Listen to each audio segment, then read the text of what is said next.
Hello everyone. Welcome to the Let Us Lead Masterclass. I'm your host, Vishwadeep Banerjee. As a reminder to all of you, Let Us Lead believes in people centricity and servant leadership. We are trying to build the next generation of managers and leaders here. So if you're not aligned with our mission, then please skip this and move on to other things in life. And those who are aligned with our purpose, you can find me on Facebook and Instagram as well.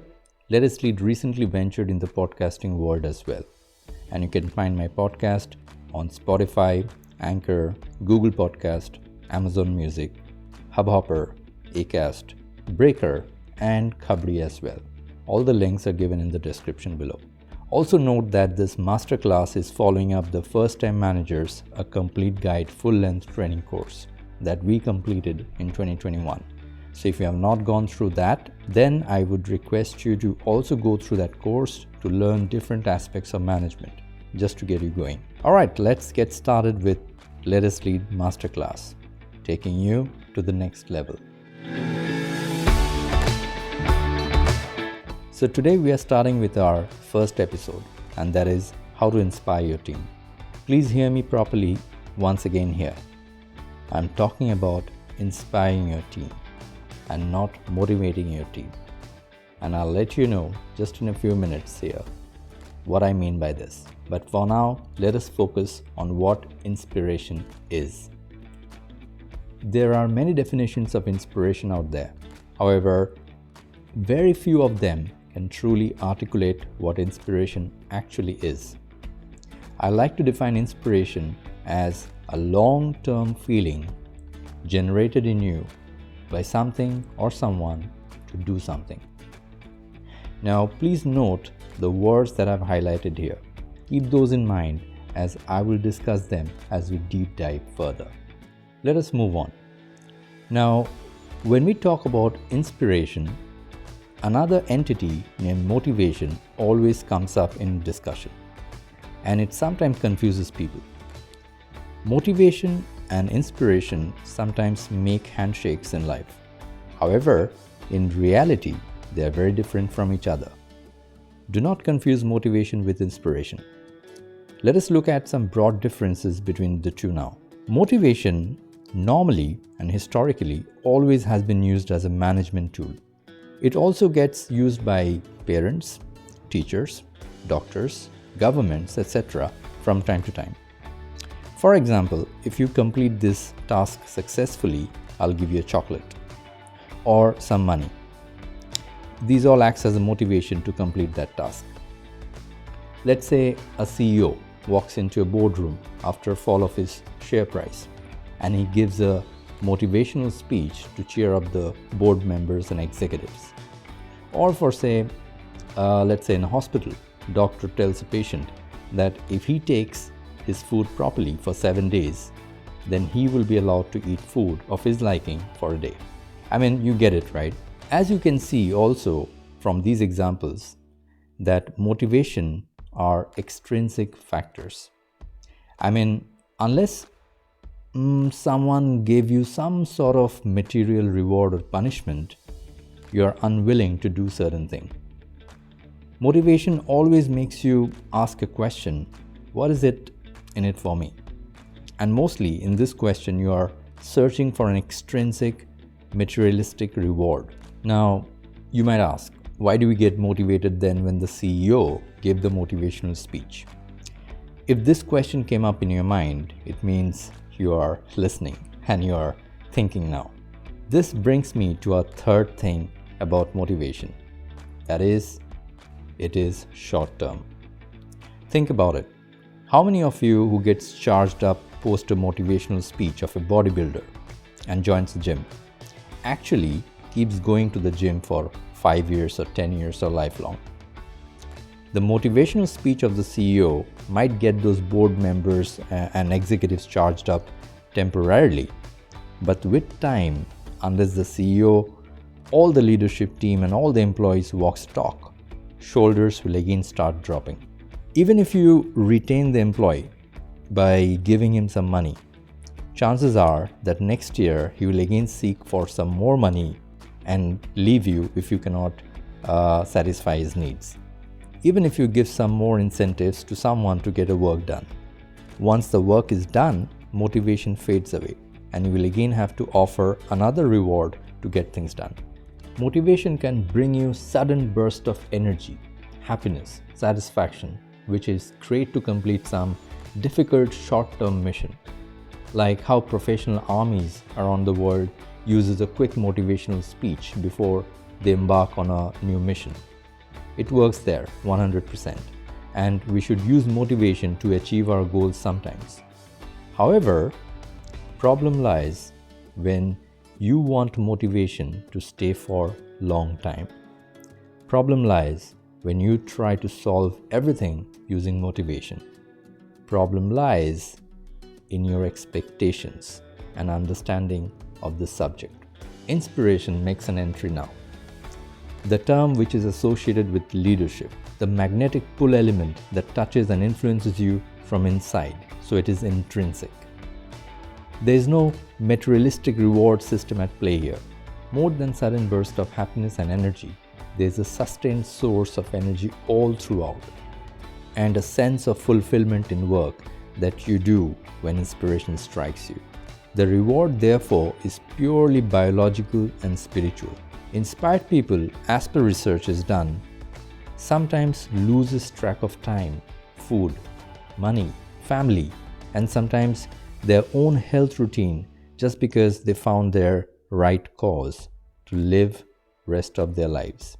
An outsider might look at them and sometimes think that they're mad or whimsical.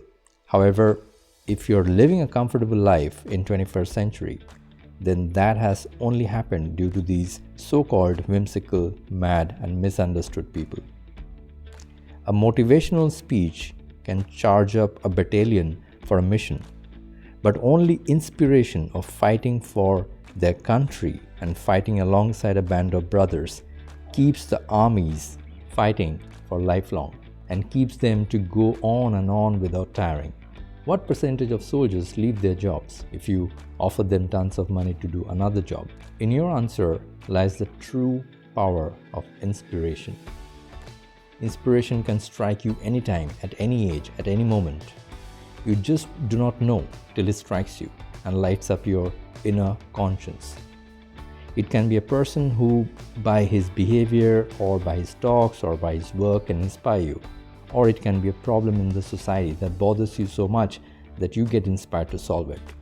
Or it can be a new thing in the market that inspires you to think bigger about its possibility and do something about it. Whatever it is an internal call, and it is long term.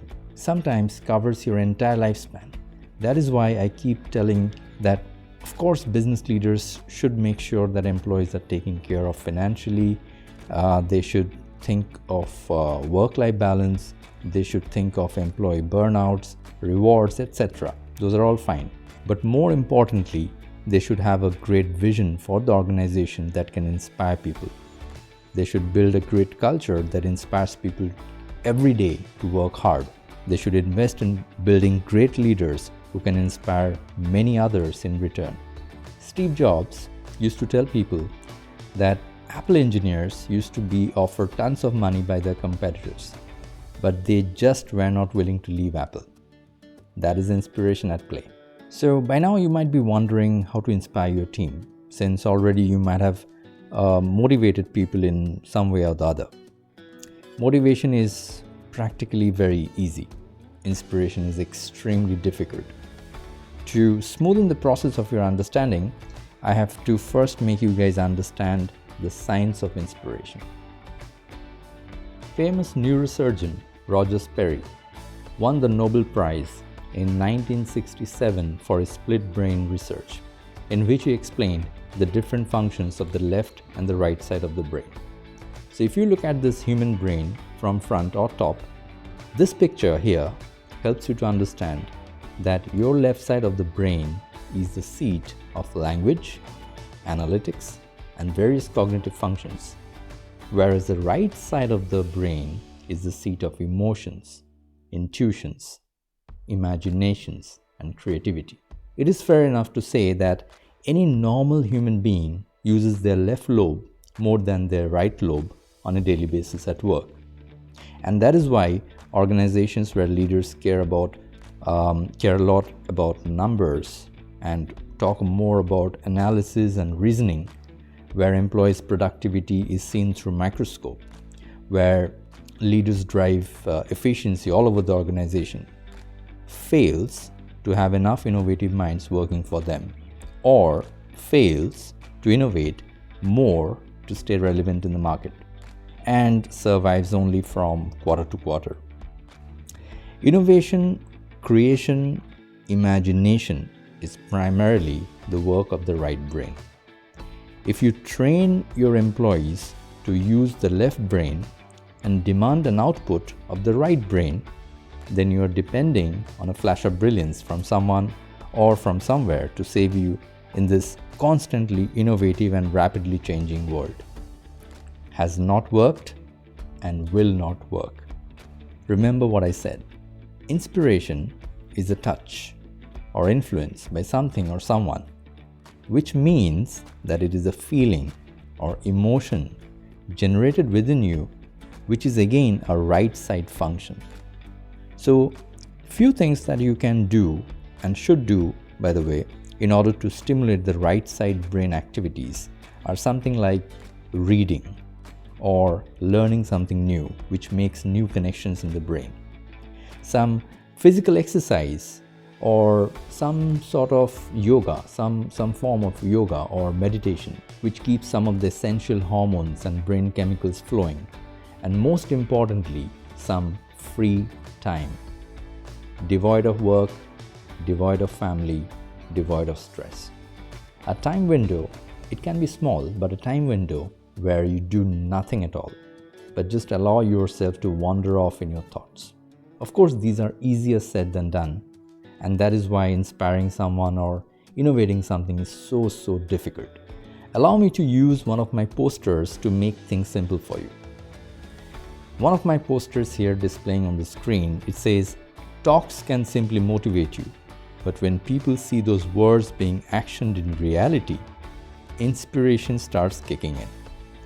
So, if you're really serious about inspiring your team, then you got to remember that it starts with you.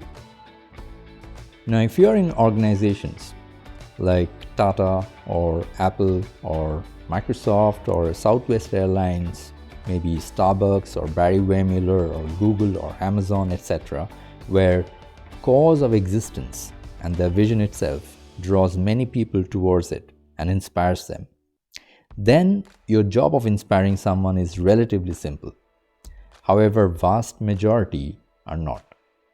So for you guys who are looking to inspire people, the job is very difficult, because chances are that your employees do not like to be working in your organization and looking constantly outside for opportunities. So in that case, and in that kind of environment, if you wish to inspire your people, then you've got to pay attention now. Now, whatever I'm sharing now is applicable for managers and leaders irrespective of where you work, in what sectors you work. As I said, that it starts with you. So even before you try to inspire any person, ask yourself these 5 questions and then answer these yourself genuinely. Number 1, are you yourself inspired? If your answer is yes, then chances are that you will automatically start drawing people towards you due to your work, due to your actions. But if the answer is no, then you have a big problem. Inspiring others when you yourself are not inspired is very stressful and will be seen through by people eventually. It will not work at the end. So you can do some soul searching and try some of the things I told you to practice in the Science of Inspiration section. Number 2, are you hardworking? Your team should see you working very hard. Inspiration is not about pushing others to do hard work only through any sort of incentives or scare tactics. That is motivation. That is not inspiration. Inspiration is influencing someone to do work. So if you're hardworking, you will influence others to do hard work as well. Number 3, are you respectful towards others? Once again, it starts with you. If you're not respectful towards others, then your team also will not, even if you want them to. Number 4, are you a role model?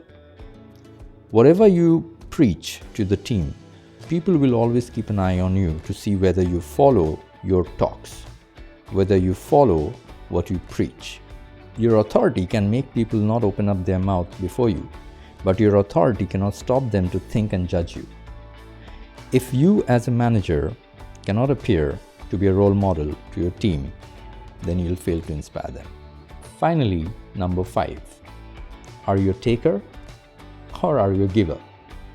In this busy and commercial world, people have learned to adjust and adapt to selfish people. But deep down inside, none of us respect them.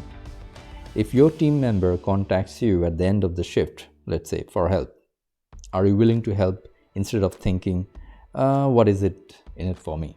Of course, you have to take care of yourself, your family at times, so sometimes you have to say a no, and sometimes you have to say a yes. But the balance should be shifted or tilted towards giving more than taking more. If you genuinely care about your people, like your extended family, then you will start giving more time to them. You'll be there during difficult times, and all your effort and sacrifice will be seen through eventually by your team. You'll be able to influence and touch them and inspire them. So you got to walk the talk every time if you intend to inspire people. However, sometimes walk the talk can stress you out.